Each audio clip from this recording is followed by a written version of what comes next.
كوباية عسل وبيضة ونص كيلو دقيق هنعمل الكوكيز الفظيع ده. دي كمية هايلة وطعم خطير. يلا نصلي على الرسول ونبدأ الوصفة. معانا هنا كوباية عسل اسود وبيضة وباكو فانيليا او فانيليا سايلة الموجودة عندك، ونقلبهم مع بعض كويس. وصفتنا النهاردة سهلة وبسيطة وبتتعمل في مجهود قليل وفي اقل وقت.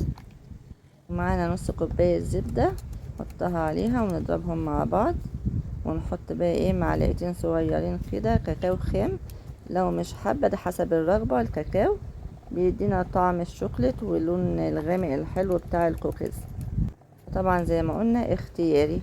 برضو نضربهم مع بعض كويس عشان نبدأ نحط عليهم الدقيق. احنا قلنا نص كيلو دقيق على الكمية دي هتبقى مناسبة جدا، ورشة ملح.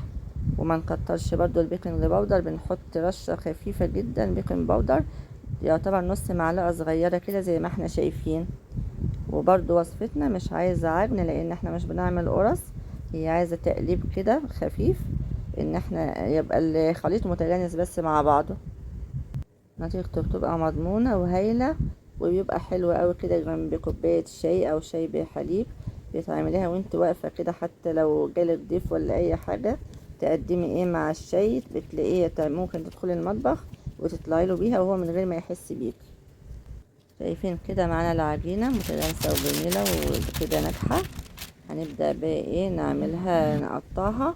ومعانا شوكولات شيبس برضو حسب الرغبة، بس بيديها شكل جمالي حلو، والطعم طبعا مع الشوكولات الخام فبتدينا طعم الشوكولاتة فيها.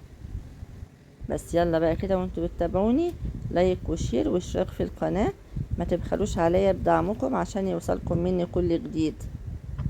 هنا بقى بنحاول نعملها مقاس واحد وبنحطها كده زي ما احنا شايفين، ونصلي على رسول الله عليه الصلاة والسلام.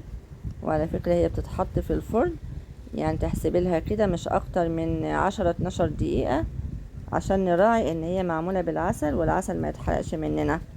اول ما نشم ريحة العسل كده بتطلع ريحتها، نعرف ان هي ظبطت معانا واستوت.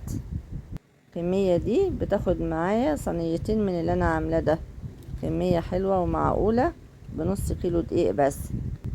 الكوكيز بقى من الحاجات اللي الناس بتعمله بكذا طريقة، ممكن بالسكر وبالعسل، بس انا جربت الطريقة دي هتعجبكم قوي، وسهلة وجميلة وطعمها حلو قوي. بس تابعوني، مطبخ اكلة شهية ويوصلكم مني ان شاء الله كل جديد.